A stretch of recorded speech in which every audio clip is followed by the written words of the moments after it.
स्वस्ति नस्ताक्षरिष्टनेमिः स्वस्ति नो बृहस्पतिर्दधातु। या ठिकाणी सन्माननीय दर्गताई यांच्या शुभ हस्ते दीपप्रज्वलन होत आहे।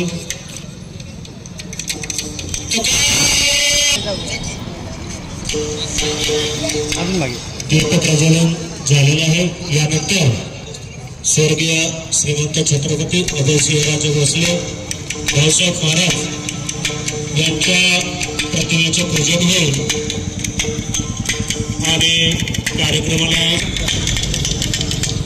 स्वर्गीय श्रीमंत छत्रपती अभयसिंहराजे भोसले भाऊसाहेब महाराज यांच्या प्रतिमेचे पूजन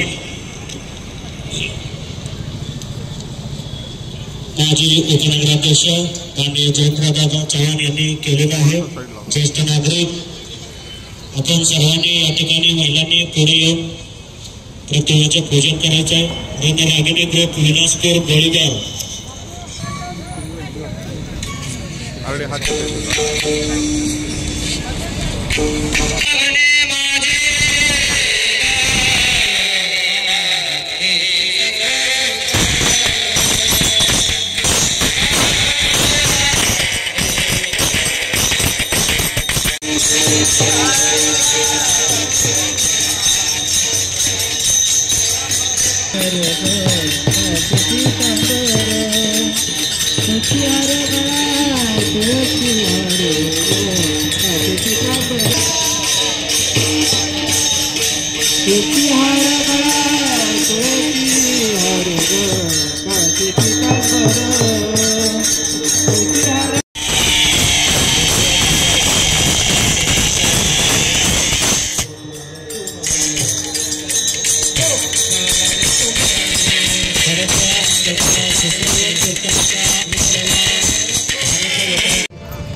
जय जय राम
कीर्तन असा महोत्सव आयोजित केला आणि त्या माध्यमातून आपल्या सर्व महिलांपर्यंत या धार्मिक कार्यक्रमाचा लाभ प्राप्त झाला यासाठी एकदा जोरदार टाळी वाजवा.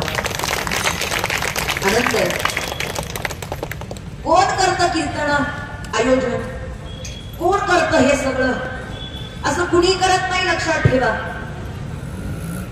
इथपर्यंत एवढं सगळं करण्यासाठी कुठे ना कुठेतरी त्या भगवंताची सुद्धा कृपा असली पाहिजे. असंच म्हणते काहींचं आयुष्य गेलं पण रामकृष्ण हरी साधा मुखात येत नाही. म्हणजे अर्थी आज भव्य कीर्तन महोत्सव आपण सर्वजण पाहतोय. निश्चित फार मोठं पुण्य आणि फार मोठं भाग्य असलं पाहिजे. श्री छत्रपती शिवेंद्रराजे भोसले मित्र समूह खरंच धन्यवाद द्यावे तितके थोडे पडतात. कारण संत सांगतात अरे या कलियुगामध्ये जो भगवंताचं चिंतन आहे, भगवंताचं कीर्तन आहे, अशा धार्मिक कार्याच्या माध्यमातून आपल्या परमार्थाची वाढ करण्याचा प्रयत्न करतो, निश्चित तो भगवंताचा दासच असला पाहिजे.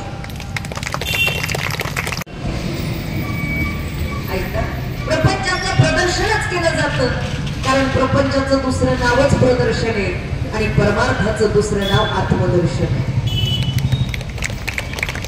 स्वतः मी कोण आहे याची जाणीव तुम्हाला प्रपंच करून देत नाही.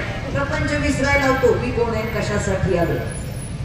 प्रपंच या कार्यापासून, या धर्म कार्यापासून लाभ घेतो पण परमार्थ आम्हाला धर्म कार्याला जोडतो.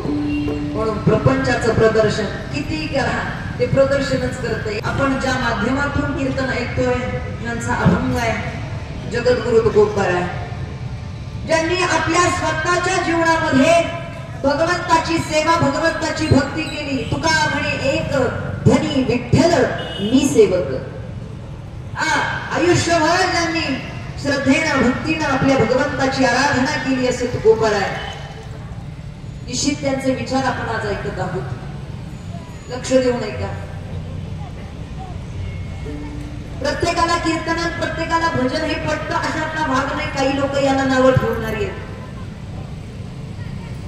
समाजामध्ये आस्तिक आणि नास्तिक अशा दोन्ही पद्धतीची माणसं असतात. आजी आस्तिक आणि काही लोक मानतात, काही लोक मानत नाही. विज्ञानाचं आधुनिकतेचं जग आहे त्यामुळे काही लोक देवाचं अस्तित्व मान्य करत नाही. कुठे तुमचा देव काय म्हणतात, म्हटलं आमचा देवानं कधी वाटणी नाही केली पण माणसानं देवाची वाटणी केली. लक्षात नाही करत. अरे भगवंतानं केली. श्री सुदामजींची जगानं मित्रानं कशी मैत्रिणी कसं जग असावं. दुःख अडवायला उंबर सारखा मित्र मध्ये गारव्या सारखा जो कधी आपल्याला वाट चुकून देत नाही असा मित्र असावा.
तिच्या मायेमुळं आपल्याला आतापर्यंत माणसाला याची जाणीव होत नाही, पण खऱ्या अर्थानं